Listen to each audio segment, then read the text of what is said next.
What's going on, everybody? Welcome to the week 2, really Sunday review for the NFL footballs. The footballs are back. We're watching. We're red zone streaming. We're not dipping into the all 22s. Pick the wrong broadcast if you're hoping for a little feedback on that already. And okay, I'm going to even cop to the fact, quite honestly. Afternoon games, gets a little iffy. Sunday Night Football, first half of Sunday Night Football is a little bit iffy also for me because I'm putting together these advanced reviews. The people want their reviews quickly. So I'm putting together the early window advanced reviews at good old unexpectedpoints.substack.com. They're out. I don't know when they were out. I think they're before the late window was even over. Depends on when the data availability is. And then the late window games, which I guess were only 4 games here, right? Was out during Sunday Night Football, and then Sunday Night Football this morning, and now we got the review pod. And then we got 2 Monday night games tonight. I don't know about the 2 Monday night thing, but I'm not against like splitting up some of the workload for myself.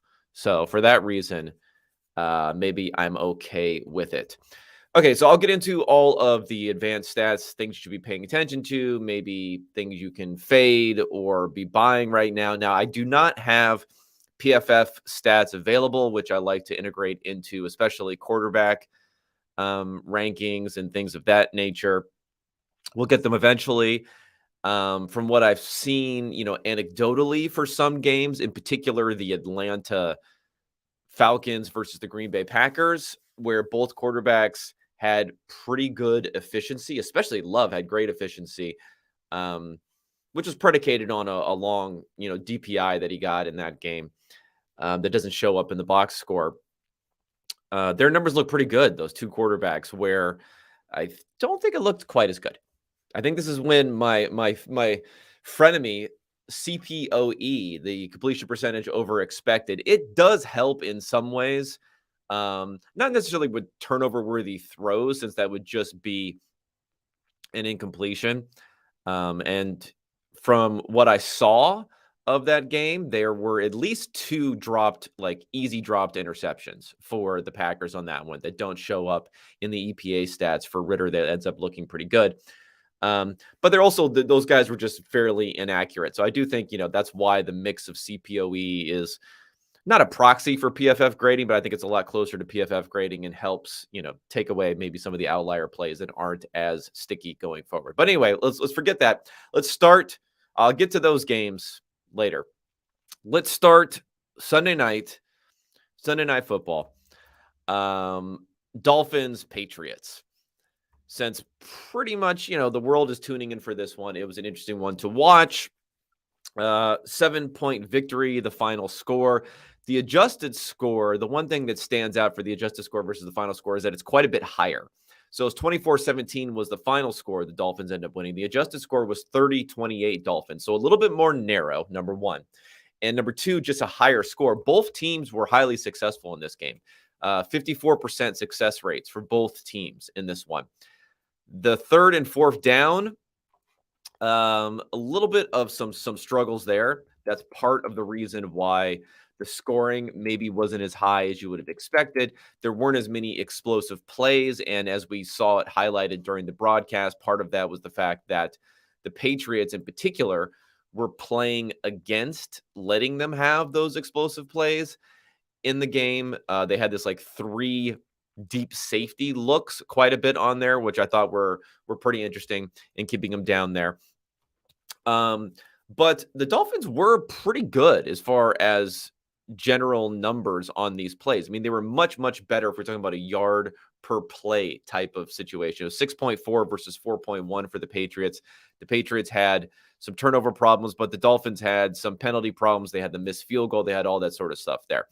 So I think both teams could have scored some more points if they didn't have as many turnovers for the Patriots. And then, of course, like I said, the block kick for the Dolphins. And 4 of 10 on third down, it's not horrible, but it probably could have been a little bit better in that department there.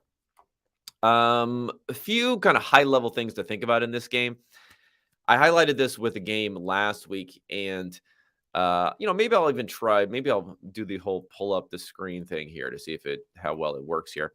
The advanced game reviews here. So if you look at the win probability last night as time went on, again, it's one of these things where generally in these games where we're talking about at least a one quote unquote one possession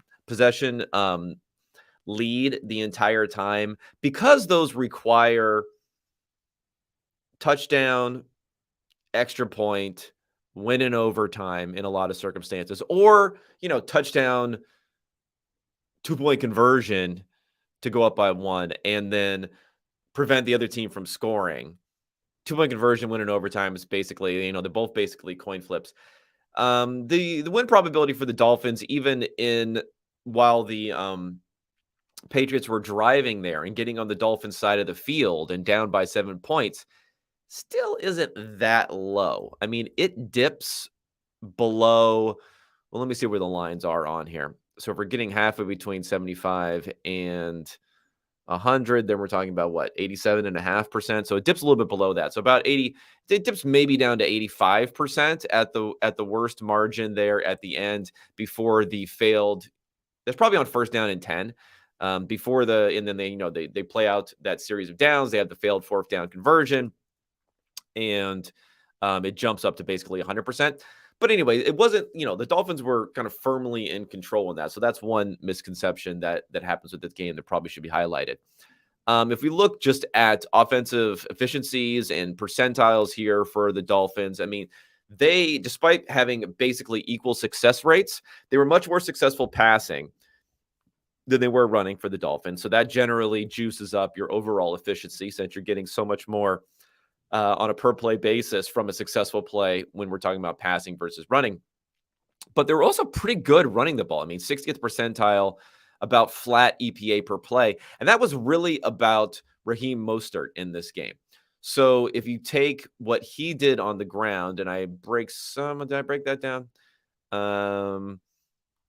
Maybe it's up here. So if you look at what Raheem Mostert did on this one, only had a 44% success rate on Mostert carries, but he had the 43-yard touchdown. And, the model's probably a little bit broken, but if you look at a next-gen stats model about the touchdown probability on that run, they had it at 0.2% because, it was pretty wide open going through the hole, but there was definitely a deep safety.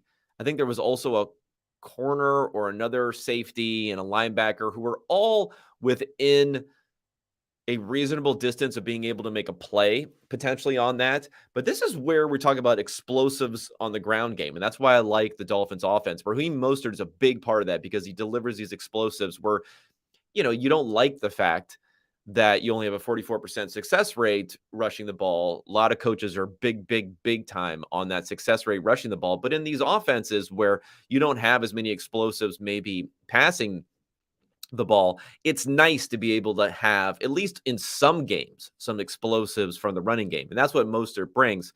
The 43-yard touchdown was about a 4 EPA gain. So that's a big gain.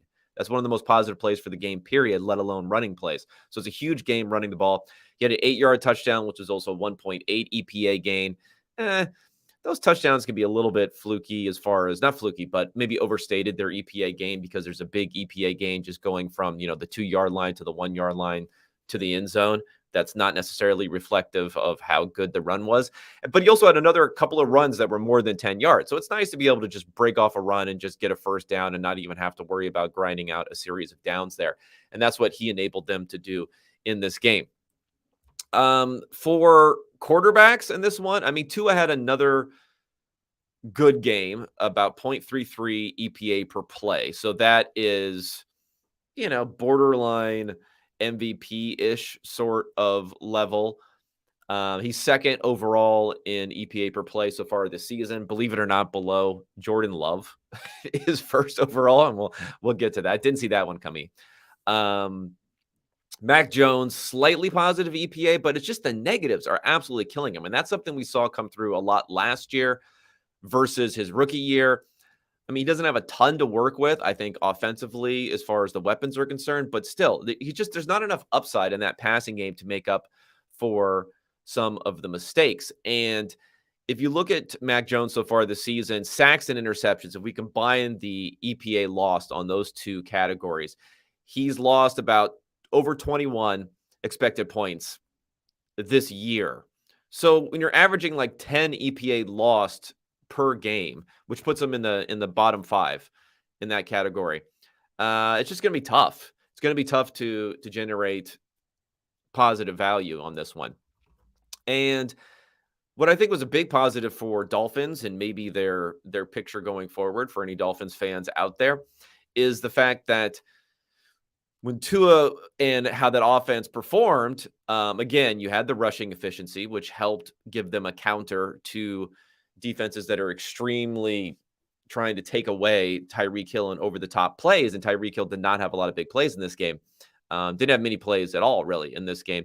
But they were able to pivot. Jalen Waddle, 7.2 EPA when he was targeted, including a screen. That was a huge play for them.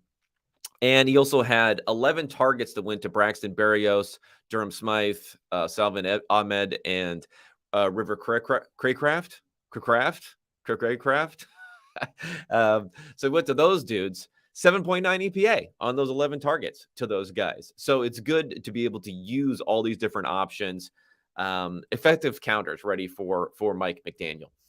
One thing that I want to highlight about this one, because I would say is maybe a little bit of a misconception, at least from what I was seeing from the Twitter sphere last night, was the 4th down decision by McDaniel at the end of the game. So to lay out the circumstances here, 4th quarter, 2:19 left on the clock. The Patriots at this point only have 1 timeout left, so they don't have a lot of time left. So if you convert a 4th and 3 at the 37-yard line for the Patriots, the game is basically over. It's a 99% win probability. But what makes this situation a little bit different, I think, from how people may be viewing it versus other coaching decisions when it comes to kicking field goals, let's say if you're up 1 or if you're down 1 or 2. Or even 3, or if you're up, even as much as 4 or 5 points, kicking a field goal in that situation, versus in this situation, kicking field goal up 7. If you make the field goal, the game is also effectively over. So converting is effectively over. Making the field goal, the game is over. This is not a situation where converting, the game is over, and kicking the field goal, you're leaving the window open. You're gaining some extra points, but you're leaving the window open. And sometimes you're even giving the team more motivation to go for a touchdown on the other end. Like when you're up 3 at the end of these games and you kick a field goal to go up 6, and then the other team needs a touchdown to win in regulation, that can be a massively negative decision to do so versus going for it and ending the game. And this one, not quite the same thing. I mean, if you make the field goal, you have a 98% win probability by the NFL faster model versus 99% going for it. So it's not a big difference. That is probably one reason why I don't view the decision. I thought intuitively, you could go either way on this type of decision, and it really depends on what you assume your field goal kicker's effective ability is from 55 yards in pretty good weather. It seemed like the weather was good. Now, I think people's perceptions of Jason Sanders and his ability from that distance were highly affected by a graphic that they put up during the Sunday Night Football game, where they said that Sanders was 4 of 12 on 50-plus yard kicks since 2021. So only making a third of those kicks, and this is a 55-yarder, so you're thinking, well, he only makes a third of his 50-yarders. This is a 55-yarder, which is a pretty decent one. Like, this is a bad decision. Now, this is convenient splitting of the data here because I looked at Sanders' career, and if you take pre-2021, you look at the other side of the split, he was 12 for 15, 80% for over 50 yards. And he's 28 years old. So I don't think this is a situation where, he's like, I don't know, who's an old kicker, Nick Folk or someone like that, who's been around forever, who may have reasonably lost some of the distance on the kick there. So this is going to be more about what you know from practice, from other things like how strong his leg is, how much the performance that he's had doesn't really indicate either way that you shouldn't trust kind of like a base rate type of number for a kicker versus this, 33% that he's made since 2021. That's a faulty number to make it look worse than it was. Now, the additional factor here was the Patriots had already blocked a kick because of the fact that they were using this motion for one on the kick block team. And it looks like they actually, had the guy in motion again. Maybe that flustered Sanders. That is an additional factor, which could have played into saying, you know what, we just go for it in this circumstance, even if our numbers were telling us to go for the field goal because of Sanders being a pretty good kicker from that range, knowing that through practice. Yeah, I could see going either way. At the same point in time, I don't think Bill Belichick is like revolutionizing the kick block game. I think this was a one-time thing that's going to end up working. And then any kick units who are smart, special teams units who are smart. And if you looked at this particular kick, when Sanders went out on the field, I believe they started the 25-second clock, like when they were out there and all set up and ready to go. So it's not like he was rushing or anything like that. All you got to do is say, you know what, for our cadence on this one, we're going to give the normal signal of being set up and ready to go. And we're just going to change our cadence. And we're just going to say, snap it 1,000, after when we normally would, or 2,000 after when we normally would. And then all of a sudden the guy's either flashing off sides and giving you a free 5 yards on fourth down. So that's a big risk, right? To give up that free 5 yards if you're within 5 yards of converting, and they were on this one. Or he's going to have to just stop his momentum and nothing's really going to work there. So I think this is like an easy fix. This is not, I don't think he changed the game here, Belichick, but it did work effectively on these two kicks. It didn't seem like they changed up their cadence on that second kick. So that was probably a mistake for the Dolphins there. But generally, I think very positive so far for Tua. He's, again, second in the league in EPA per play after being second last season. People looking for maybe the flukiness of that. And then they'll say, well, he has Tyreek Hill and all this stuff on offense. Well, he really spread the ball around pretty well this time on offense, and they did things running the ball and passing the ball. For New England, I don't think Jones is, broken or anything like that. They can come back, but you really, really, really got to cut down on those negatives. And that's going to be a big thing. But a lot of the stuff going around about the Patriots being 0-2 for the first time in like a billion years or whatever it's been, I don't think this team is necessarily that much worse. I don't think it's worse than like the Cam Newton team that we saw a few years ago, but they're just going to have to get things together for the rest of the season in order to at least try to make a play here. I mean, the Bills look a little bit weak, but it's going to be tough in that AFC East, but they got, it got a lot less tough, I guess, from the fact that Aaron Rodgers is down and they have that window opening up to them. All right, let's go all the way back to the early window here. I mentioned the Falcons Green Bay game a little bit before, so maybe I'll go ahead and highlight that one here. And 25-24 Falcons, adjusted score 26-24. So pretty close there. Falcons huge third and fourth down advantage here. 6 of 15 on third down. They added about 5 EPA there. 3 of 4 on fourth down. They added another 5 EPA there. And the Packers were combined about -5 on late down. So that really explains the game there. I like to say it's a make or miss league when they talk about the NBA. Well, it's a convert or don't league in the NFL when it comes to converting these third downs. It's making threes in the NBA. It's converting thirds or fourths in this circumstance. When we talk about this game in the NFL, is what really ends up deciding a lot of these games. If you look at the two teams offensively, I mean, the Packers had pretty good offensive percentiles here. But again, looking at the quarterbacks and what they did here, Jordan Love, only 29 plays. So he just did not have the ball that much. That was a problem there.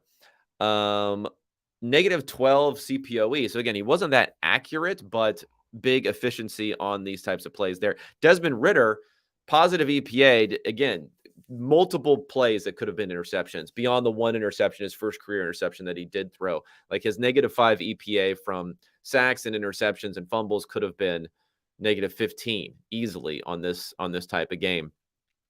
I just don't think the ceiling is that high for either one of these quarterbacks. They both had good rushing efficiency, so that's going to keep them in these games. The Falcons are now 2-0.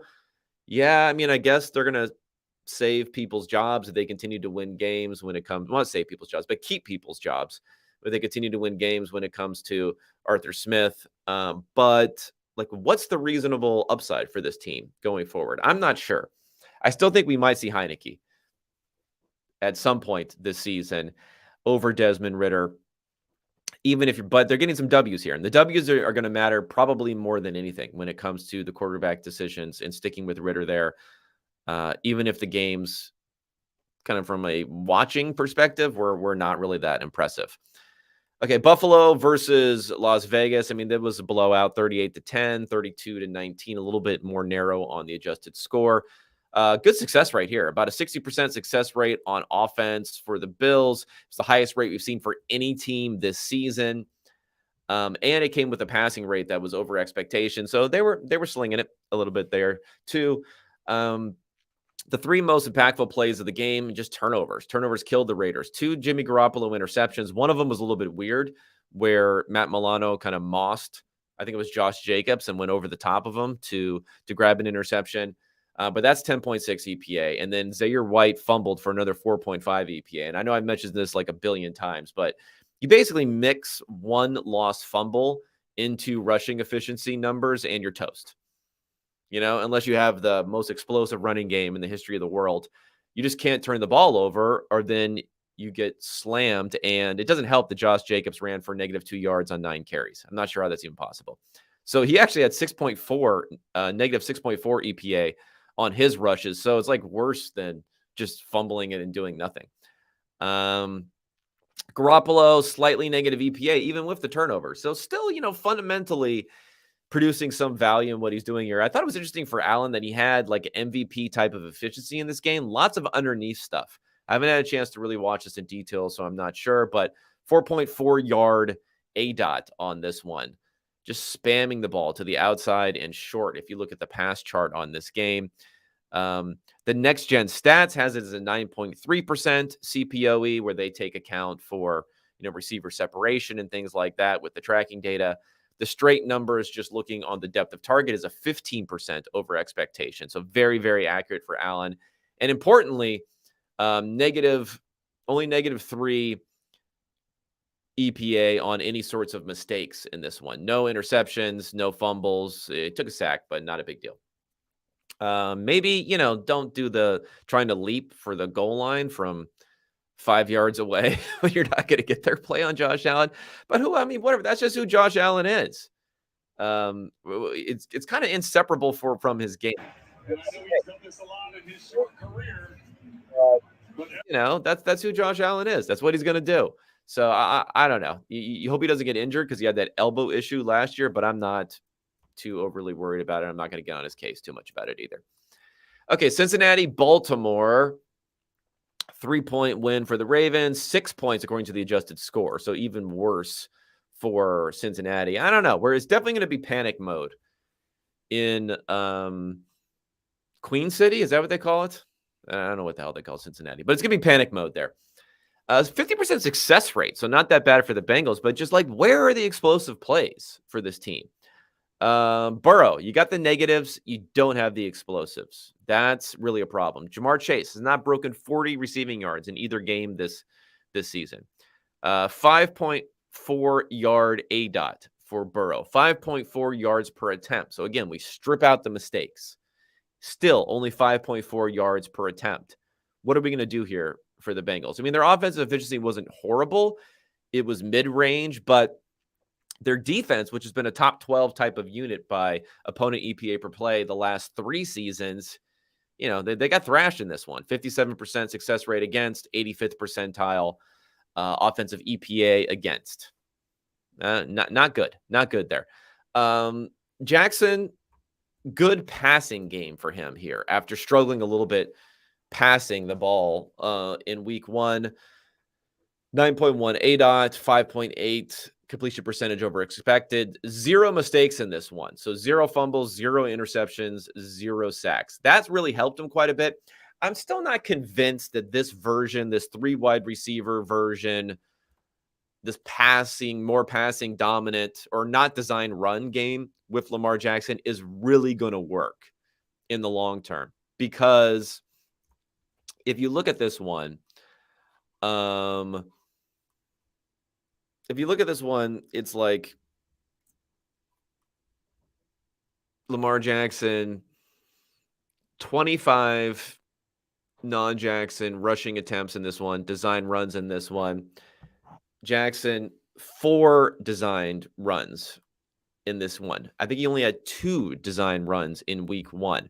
Now he is scrambling, 8 scrambles for 37 yards. And that's part of again, I'm just not quite sure this passing game is really the best thing for him because he does end up scrambling a lot. But as long as he's not taking sacks, I think it's okay. We'll see in other games if it comes back to bite them a little bit. I'm just not sure the passing offense really has the upside to it. With Zay Flowers doing well, but again, he caught some passes down the field, 9.1 ADOT, so not bad for Jackson, but he's still probably more of an underneath type of option there. Anyway, we'll see. I'm not convinced by anything by the Ravens, but they're going to bank their 2 victories so far this season. And for Burrow, I don't know. I don't know if we can just say, well, they struggled to start last season and now they're struggling again, because last season it was Burrow just had massive turnovers. What was it? 5 turnovers or 6 turnovers in week 1 against the Steelers in that overtime game. That's something you can kind of cut out of your game a little bit more easily than when you just don't have upside at all in the passing game. And that's what we've seen so far from Burrow. Detroit, Seattle, adjusted score of 5 points versus a 6-point differential in the actual score. Not a whole lot to see here. I mean, big turnover advantage because of Jared Goff lost 8.2 EPA on the pick 6, first interception in 383 attempts. David Montgomery, fumble on 1st and 10 from the Lions' 31-yard line, negative 6.4 EPA. So just think about that. If you're passing from not the most favorable situation and you give up a pick 6, it's 8.2 EPA lost, or expected points lost. Just a fumble on 1st and 10 from your own 31-yard line is 6.4. So it's almost as bad. Fumbles, just very, very painful. And that's what drove the Lions down to 13th percentile efficiency running the ball, is that fumble. Good game again for Goff. Good bounce back game from Geno Smith. He was master of CPOE last year, 15% over expectation. In this one, a little bit smaller ADOT, but no mistakes. Kept the mistakes down. That's huge for Geno. That's where he fell apart last year. I mean, he had a big sack at the end of this game, which looked pretty bad, where I think he took a 20-yard sack down within their own 10-yard line, but it ended up working out okay for him here. Lions, Lions are the Lions. They're going to be okay. That division really stinks, though. So I think they're still in the driver's seat there. And the Seahawks, they can still get back into being a competitive team, although, I'd like to see a little bit more from that defense. We saw Stafford play so well, although Stafford looks a little bit rejuvenated this year, last week against them. And then outside of the pick 6 and the fumble, that Lions team was just moving the ball in this one, 50% success rate offensively. So I think the Seattle, we may have some issues on the defense going forward, but still a little bit of wait and see here. Houston versus Indianapolis, not a ton to say on this game. We have the 2 versus 3 pick. We have Richardson leaving with a concussion. Not majorly concerned about that, but I do think, of course, it's a risk when you have a running quarterback and he's doing most of his damage on the ground so far this year. It really reminded me when he got concussed on this one, not the manner of the concussion, because it looked like mostly for Richardson, it was falling back and hitting the back of his head on the ground afterwards. But it reminded me a little bit of a Cam Newton concussion several years ago, where he was going to the end zone, where he almost didn't think that the defender was going to pop him right as he went into the end zone. He almost slowed down. Now, Cam Newton slowed down much, much more, or wasn't as prepared for the shot, I would say. He was much more nonchalant, I would say, going into the end zone, and he just got walloped. but he's such a big dude too. Same thing with Richardson. Where I just think he didn't think this defensive back was really going to bring it to him because it was obvious he was going to score no matter what. But it was like right at the goal line. So you're allowed to do that as a defender. And Cam Newton, I think, ended up missing a couple of weeks with a concussion for that one. Richardson reminded me a little bit on this one. Like he was just too straight up going into the end zone, maybe thinking that the defender was just going to let him go and wasn't going to take his shot right on the goal line. If he lowers his shoulder a bit, gets a bit lower, I think he's fine on that play. And he really has got to work on that going forward and protecting himself if he's going to continue to run the ball as much as he was.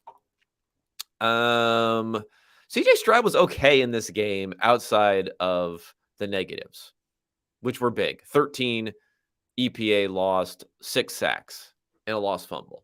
So fumbles are a little bit fluky, but still 6 sacks is a lot against the Colts defense where I'm not sure they're bringing a ton of pressure. So that's a bit disconcerting, but outside of that, positive completion percentage over expected, pushing the ball down the field, pretty strong number and just straight up how much EPA he produced passing the ball and doing it through the air, not just on yak. So I think it's a positive there. Cleaning up the mistakes is sometimes easier said than done, but if Stroud can do that, some positives going forward. Minshew. Well, let's talk about Richardson. One fact. I mean, another good game for him, but only 14 plays, basically on the ground. He only had 0.5 passing EPA, but he had 3.5 on the ground. And negative 10% CPOE. So inaccuracy has been an issue still for him these first couple of games. So I think everyone, back-patting themselves about Richardson being the correct pick at number 1 looks great for him so far. I think he looks pretty good even when he is passing the ball, but there hasn't been a ton of passing success. And we kind of knew that rushing success could be there. So it's still, for me, a little bit wait and see on the total thesis for him. I had him in a tier by himself as my second prospect of the class, and still putting Bryce Young above him, who, we've only seen one game from so far, because I still thought there were enough questions with Richardson in the passing game. But I did have him above Stroud, who obviously went earlier than him in the draft. Gardner Minshew is one of these guys where would the Colts be willing to trade him? Well, maybe before Richardson getting injured, that would have been something to think about. I'm not sure he could have gotten that much for him, but he's probably better than at least a handful of quarterbacks out there when it comes to producing enough value to get your team into the playoffs if you have really good surroundings. I'm looking at you, maybe the Jets. I'm looking at you, the Falcons, even though the Falcons are 2-0, maybe he probably raises the floor and the ceiling there versus Desmond Ridder. So he came in 25 plays, completed a bunch of passes, 0.32 EPA per play, no mistakes. It's not exciting for Minshew, but I think he's really a backup that more people should have been interested in this year. Okay, Jacksonville, Kansas City. Ugly game for what would have been like reigning MVP Mahomes versus making the leap candidate Trevor Lawrence in this game. I had it as being about equal versus the score line here. Success rate was better for the Jaguars versus the Chiefs, although they were both pretty bad. And what it really came down to was converting on third downs. And it's been the problem for the Jags so far this year. So if you want to think about the Jags positively, despite poor results so far this year, you got to look at their third and fourth down efficiency and say, is this fundamentally a team that should not be able to convert on third and fourth down? I don't think so. I think this is like a good offense. Trevor Lawrence has been great, but it's a good offense there. But they've been getting crushed on converting these third downs. They're 3 of 12 yesterday on third down, 0 of 2 on fourth down. Whereas the Chiefs weren't great, but they were 2 of 2 on fourth down, which is huge. And then they were 4 of 13, so slightly better on third down. And then if we go back to Jacksonville and what they did in that week 1 victory, which was, a little bit on the ugly side, in the week 1 victory on third and fourth down, 3 of 12, again, on third down, 1 of 3 on fourth down. So they could have a lot more points so far this year than they actually have because of those struggles that they've had on third and fourth down. A 22 EPA advantage for the Chiefs in this game on late downs. That's pretty much it. That pretty much explains everything there. And it's crushing the Jags' efficiency so far this year. And again, for Lawrence, again, I'm not like Lawrence needs to be questioned, but I thought it was a little bit early last week that so many people were anointing him as being like MVP candidate Lawrence. He is in the discussion as being at the top or in the thick of that second tier behind Patrick Mahomes after what he did last week, which was, a bad performance relative by the numbers, but he had the dropped interception, the other weird play where he got tipped with the arm going forward, and then it ended up being a fumble 6 after it went to Tank Bigsby. So I get, like, you take out those things, you look better. Like, I get he's making some impressive throws and just hasn't converted on third downs. But, this is another negative performance, negative CPOE, negative performance here from a EPA per play perspective. He's down in the bottom 5-6 in efficiency so far this year. Yeah, not panicking. They got they kind of at their expected maybe 1-1 at this point, playing the Chiefs in week 2, but it's something to watch. When it comes to Lawrence, when it comes to Herbert, also, these are guys who I love to play, but I think the truth lies a little bit, maybe not closer to the efficiency, but the truth doesn't lie in what their perception, I believe, is on these guys as being as elite as they are versus their numbers haven't been quite as good. So we have to at least give some credence to that and maybe adjust our expectations a little bit for those guys going forward. Bucks Bears.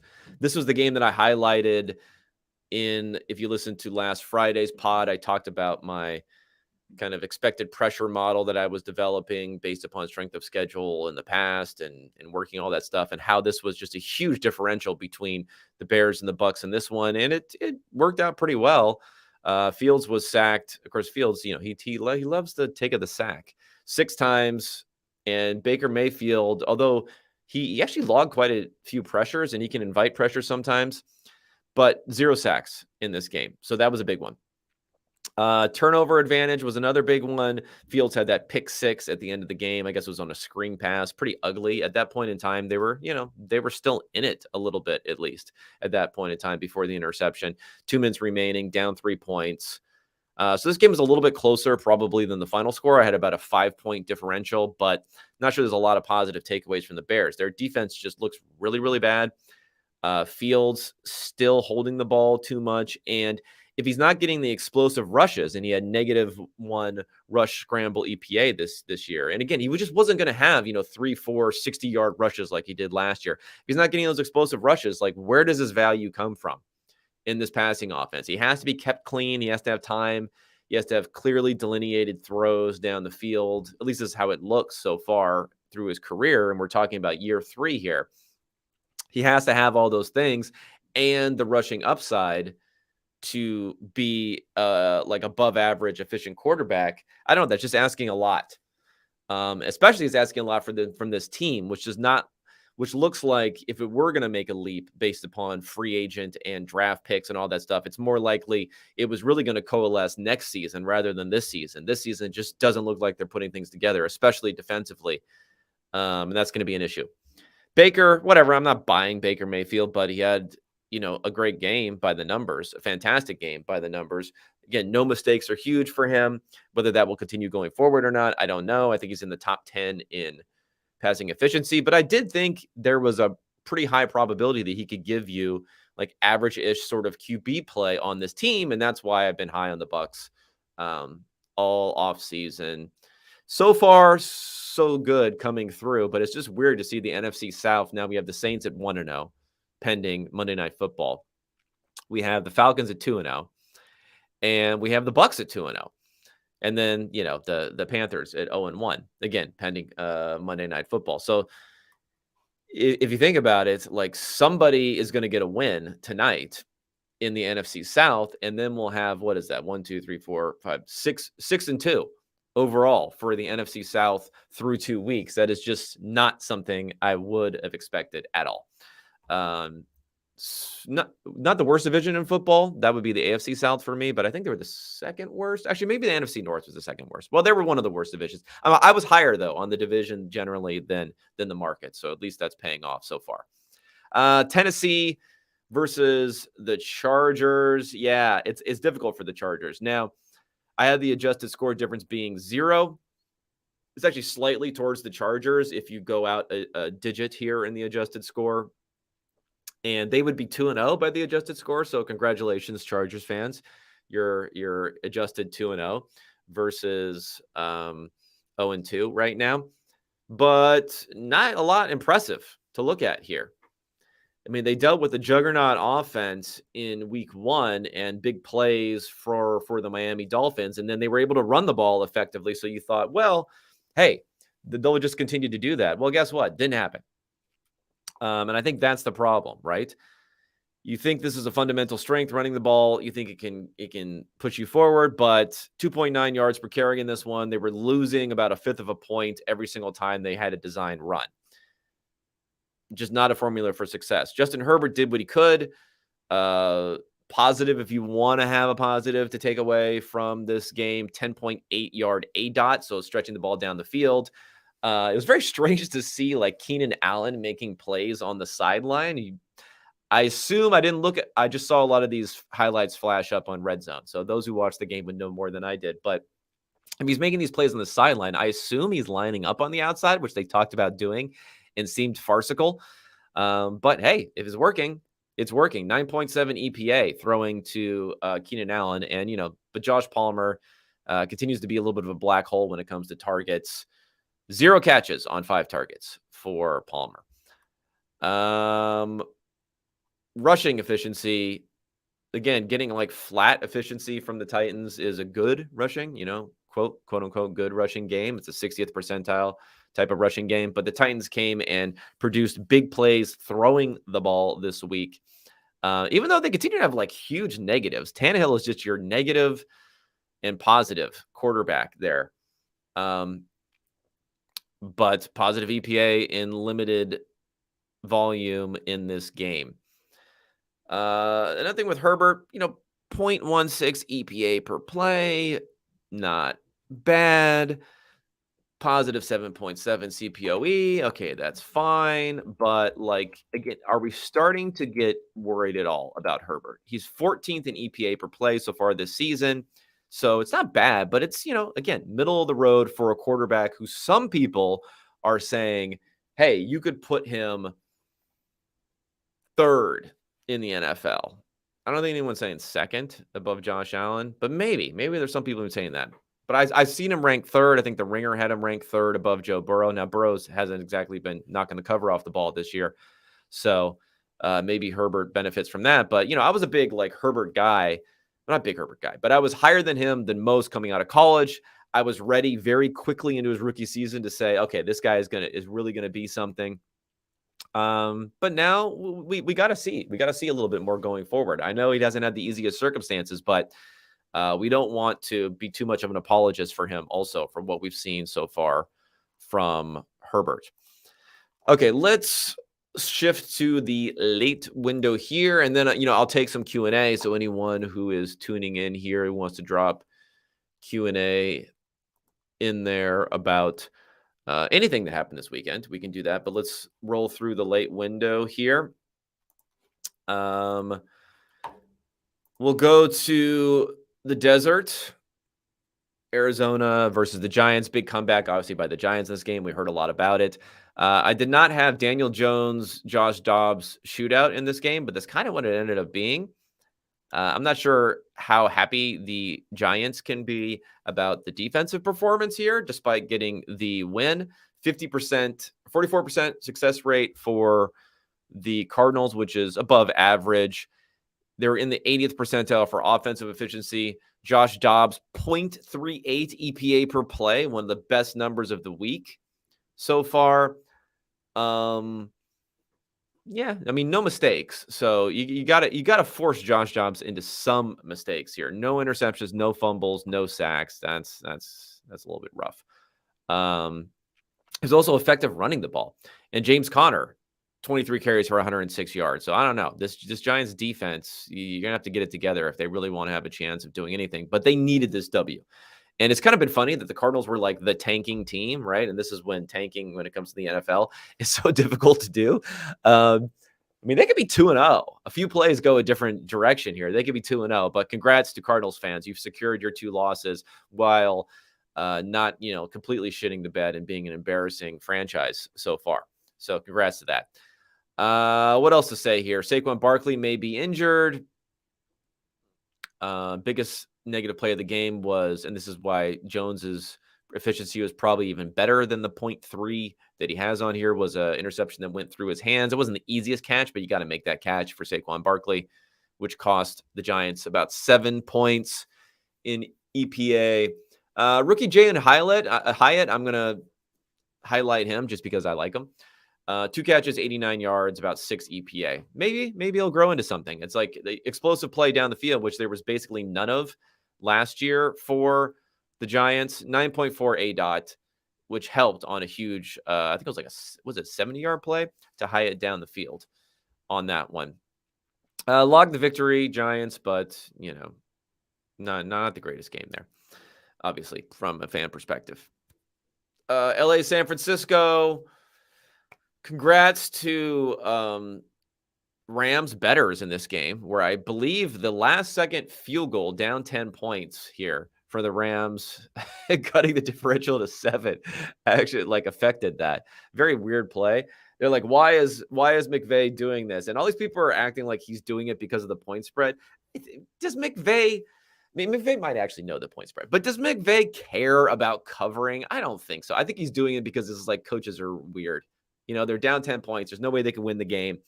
They're like, let's just do something. Let's get that positive momentum of a made field goal and the optics of losing by 7 points versus losing by 10 points.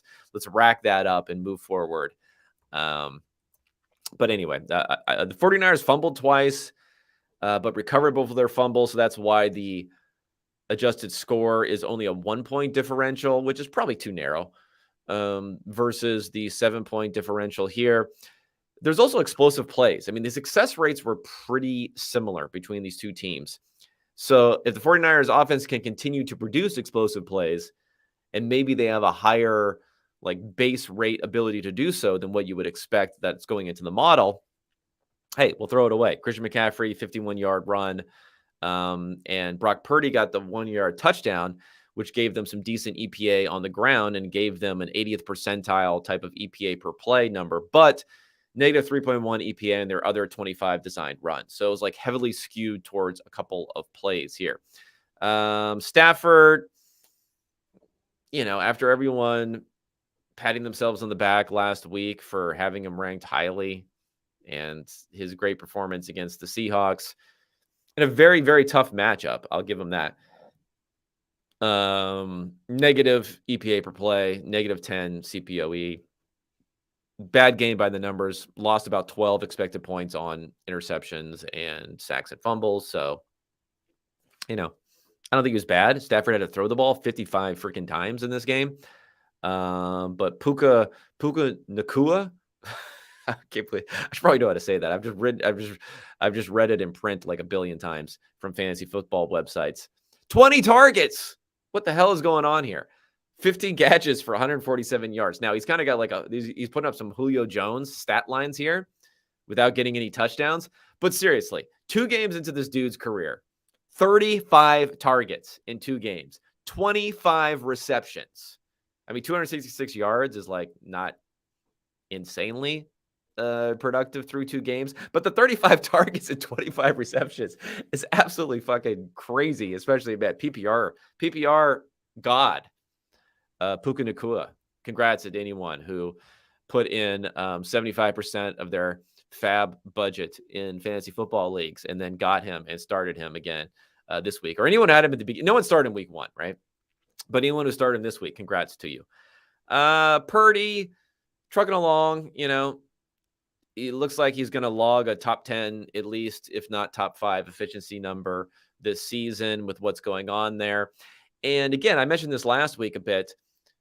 Yes, it's Shanahan's system, but I think Brock Purdy's probably an okay quarterback, a good quarterback. I don't have a lot of quarterback rankings to go off of for perception-wise, so I'm going to keep mentioning the Ringer one because I had read it. I think he's still in the 20s and barely moved up after even week 1. I mean, come on, let's give Brock Purdy some credit here. You could say, oh, Shanahan can turn anyone into a great quarterback. Well, I mean, they had the number 3 overall pick, and then that didn't work out so hot.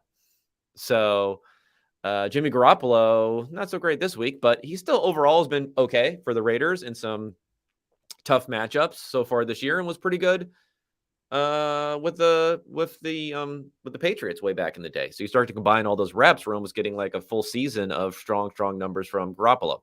So put some respect on Brock Purdy's name, Ringer. Stephen Ruiz, I'm calling you out here. Okay, Dallas versus the Jets. This is one we knew was going to be rough for the Jets, and it was. I didn't watch a lot of this game. I know it's a nationally televised game. It had the Jim Nantz, Tony Romo number 1 slot at CBS, so a lot of you guys probably did watch this.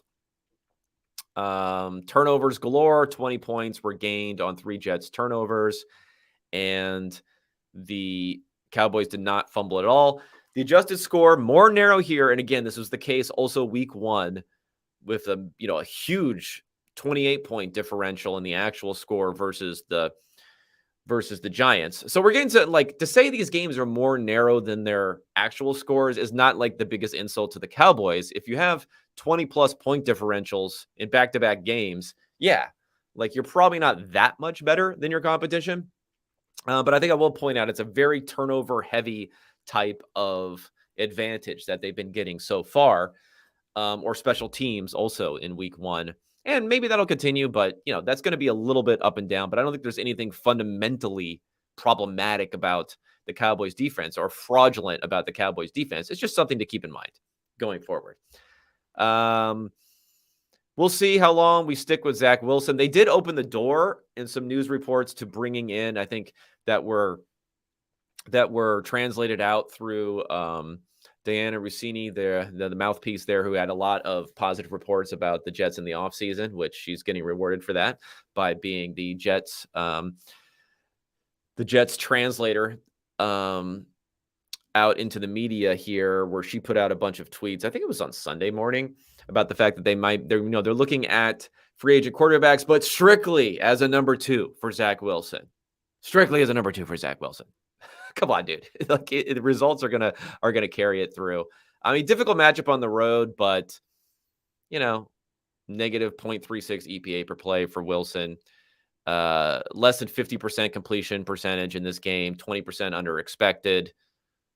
And even the number could have been worse if it wasn't for a 68-yard touchdown to Garrett Wilson with 55 yards of yak on that. Not great. Dalvin Cook. I mean, whatever. Some bad, not exactly the greatest circumstances for him, and some bad luck with a fumble this week, but not looking so hot of a pickup, of a free agent pickup there. Now he has negative 11 EPA on 17 designed runs. Pretty bad. I think that's registering in at the 0 percentile for offensive efficiency so far for Dalvin Cook. Not looking good. One thing I want to highlight about Prescott is quietly efficient in this game. He dropped back to pass 42 times, so it's not like he didn't drop back to pass that much. 12% CPOE, tiny ADOT though. He's just like 4.4 yard ADOT. So he's not doing exciting stuff. He's not generating like air yards, EPA, but he's keeping the negatives down. He's being efficient both weeks. The defense is really the story there. But I will say, and you know what? I should look this up right now. MVP odds for the NFL right now. I probably should have done this before. Okay, this is not good. This is not good podcasting here. I apologize. Okay, so MVP odds, because I want to get like the full layout here. We still have above Dak Prescott in MVP odds. Well, this can't be correct because it still has Aaron Rodgers on here. Okay, I don't know when these odds are from.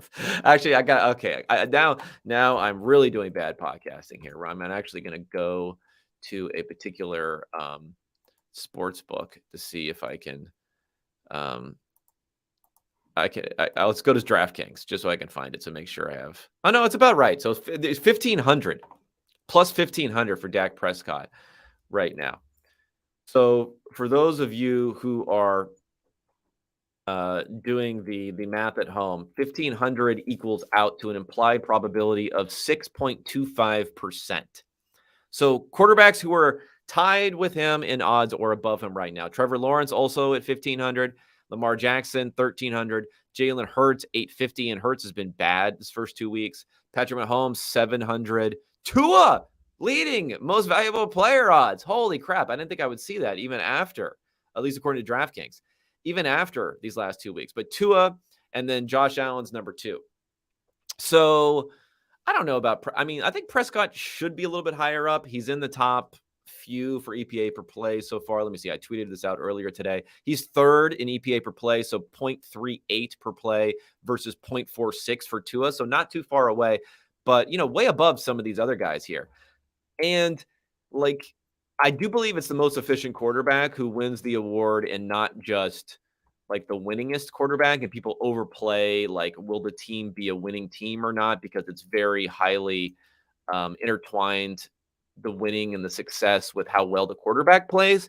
But this is a Cowboys team that's looking pretty dominant. So if they win the division, they're better than the Eagles. They're number 1 seed in the NFC. Prescott puts up, top efficiency numbers. Let's say Tua gets injured or something, or he falls off a bit, or they just lose some games because they don't have as great of a defense and is easy. Well, actually, I have to check schedules. I don't think the schedules are super easy for the Cowboys this year like they were last year. But anyway, Prescott could be in the mix. I don't think he's kind of shaken off a little bit, like, I'm a product of the running game sort of label that he had before. And if he's going against someone like Tua for MVP, Tua's also, got people who hedge his numbers severely. So in a year where Burrow looks miserable, Jackson is okay, but I'm a little bit questionable if he can keep things up. Mahomes will probably turn things around, but it's just been okay. Josh Allen has been okay, and pretty good, not great. A lot of mistakes there. Who knows? Prescott might be in the mix at MVP. I'll run some numbers after the end of this week and try to figure out whether I really want to bet on something like that. All right, let's go to Denver, Washington. Another adjusted scores win for the Broncos. So Broncos, you're 2-0. Again, this is just like the Chargers, 2-0 by the adjusted scores versus 0-2 by the actual scores. All right, I'm just putting the drop Q&A in here for anyone who wants to ask, since we're getting close to the end of these game reviews.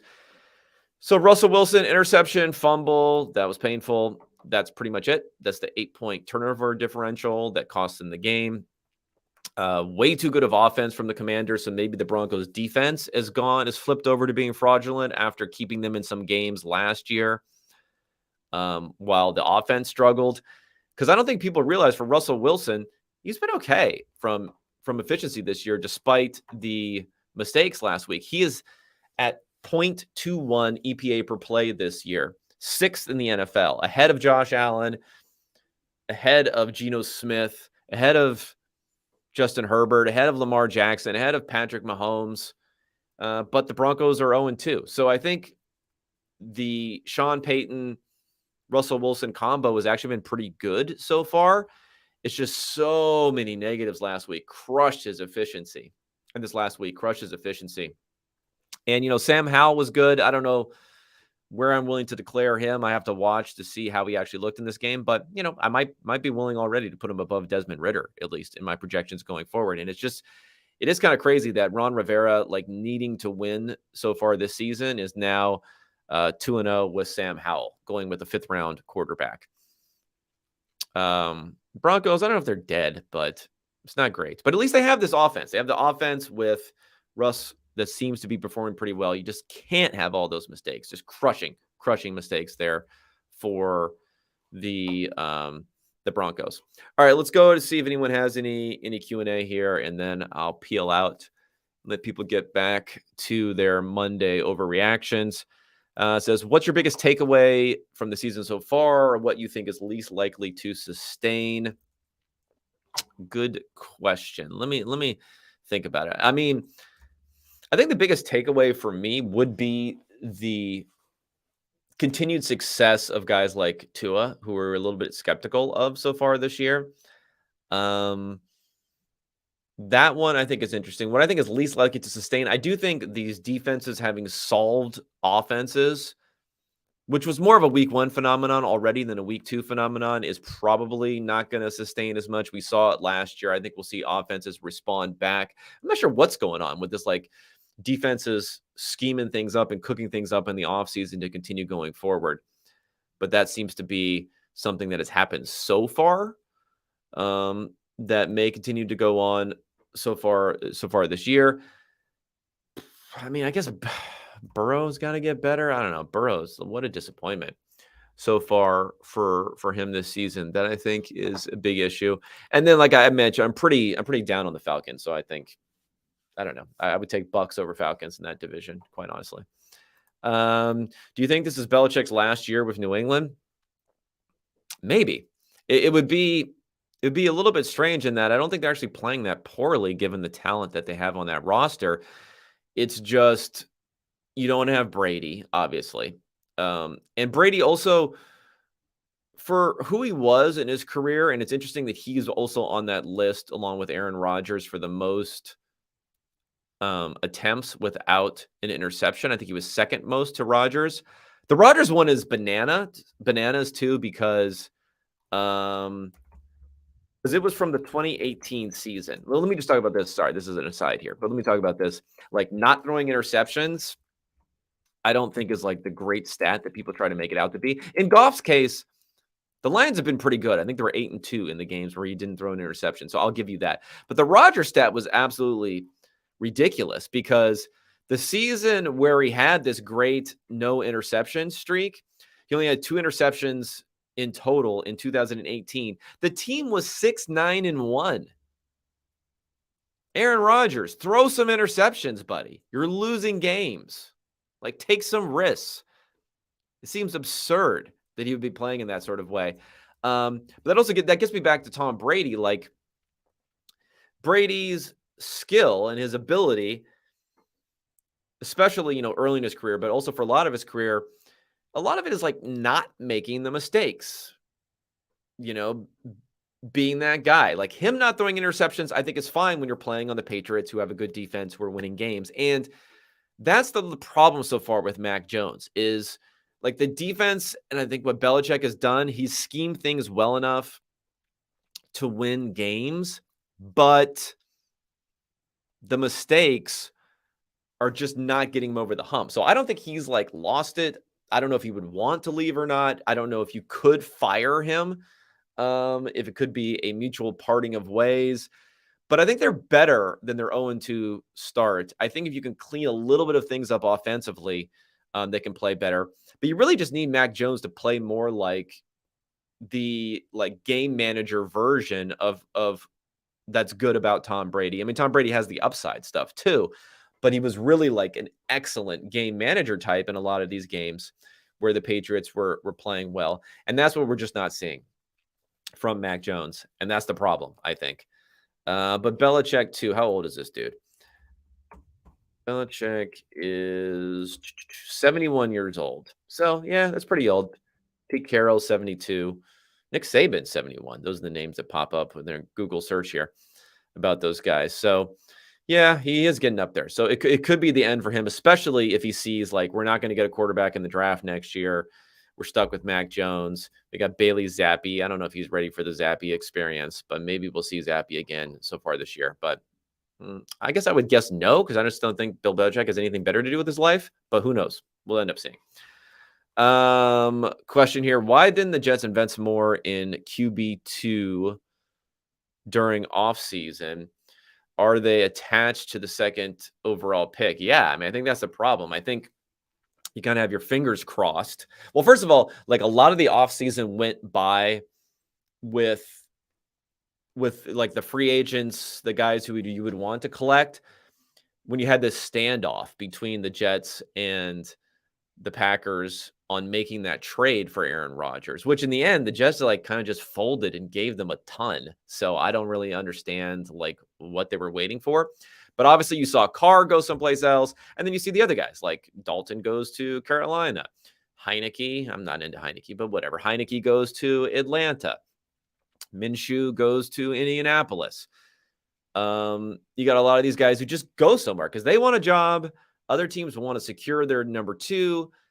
The Jets don't want to like invest in another free agent quarterback with Wilson on the roster, who they're not ready to completely get rid of, knowing that they're still working on the Aaron Rodgers deal.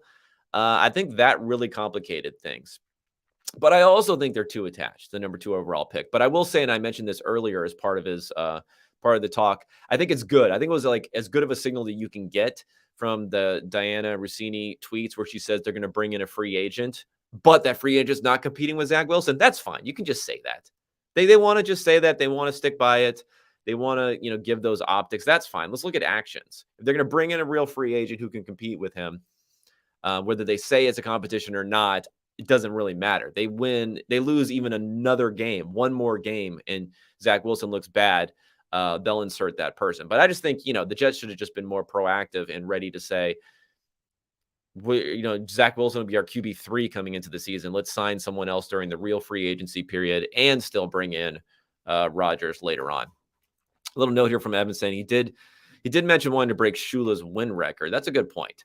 So let's look that up here. This is Reed Belichick. So Don Shula versus Bill Belichick. What are we looking at here? With the win record. How many more wins does he need for this? So Shula is at 347. Belichick. Actually, let me make sure this is updated for the season. Shula actually says 328 here. I don't know. Maybe there's a dispute between different websites. So 328. George Halas, 318. Bill Belichick, 298. So I don't know, man. That's 30 wins. That's a lot. That's a lot of wins for a 71-year-old here. So let's just think about like 10-win seasons. 10-7 is pretty good. Better than what you're expecting from the Patriots. That's 3 full seasons to get there.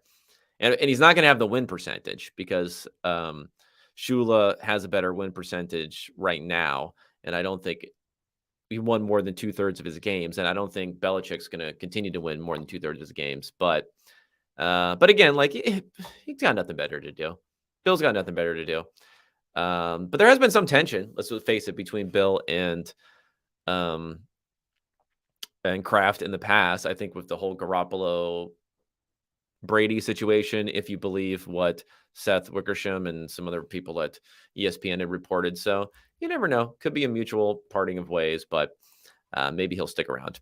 Maybe he'll stick around for a very long time. All right, everybody. Thanks for tuning in. Go ahead, subscribe over at the old Substack, unexpectedpoints.substack.com. All the advanced reviews are there. I put it out in 3 installments, which, maybe it's annoying or maybe it's good for people. They have more bite-sized pieces on here for the early window, the late window, and Sunday Night Football.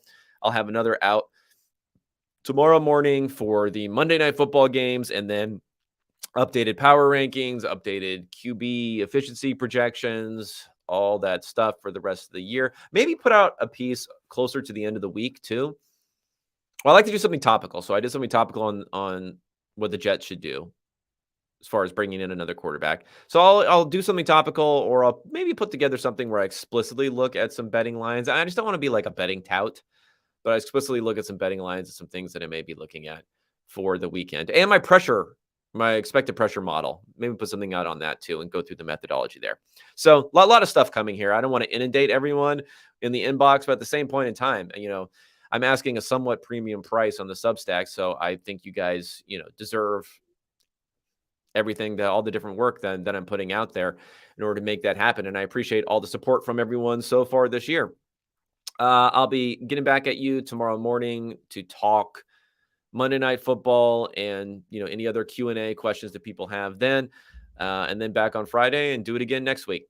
Thanks so much, everyone, for tuning in, and I'll be talking at you then. Thank you.